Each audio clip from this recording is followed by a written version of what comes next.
Alright, so we start with power on, and it's gonna automatically power up to a normal screen. So what I say normal is gonna power up the system information screen over the status. You can see the status screen. Okay.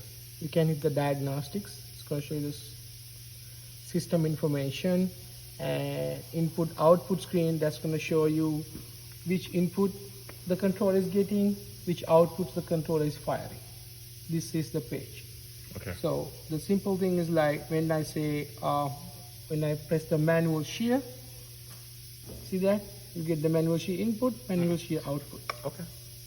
Okay.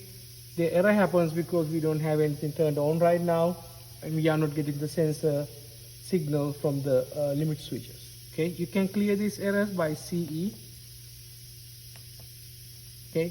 The manual punch, same thing. It's going to give the punch input. It's going to give the punch output. You're going to get the error again because we don't have that ending part up. So you have two punches and only one button. Okay. So there's a way you can manually punch two of them. So you go to setup and you go to machine parameters and use the page up, down, either way.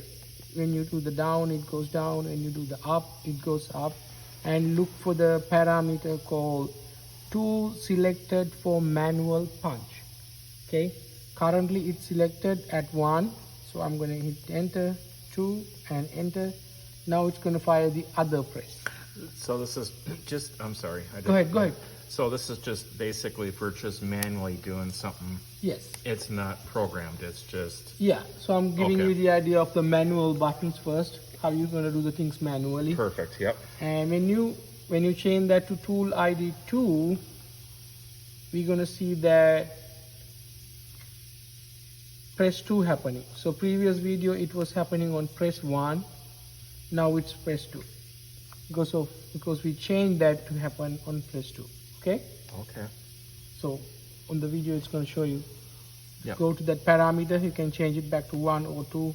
And so that 1 or 2 comes from here. So if you are still on the setup screen, okay, setup button, setup screen, you can always check the screen from here, yellow one, and go to tool data.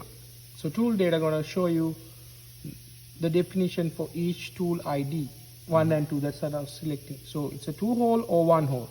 So when you have selected 1, press 1, which it's going to do the 2-hole thing. Yep. When you have selected 2, it's going to do the 1-hole center thing. Got it. Okay. What if you had to do all 3? You can't do all 3 manually. Okay. But in auto mode, you can, because the controller going to activate that. Okay. So you basically don't do all 3. Okay. But if it was an auto mode, are we able to do 3? Because that we have. You don't have to, because the controller going to itself fire those outputs. You don't have to touch anything in the auto mode. Okay. Okay. Okay. So this is the line run button and also those stop button. Okay. I'm gonna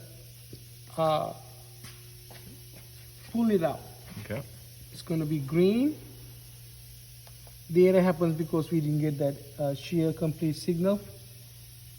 I'll can hold it for a second, the video, and I'll turn the machine on.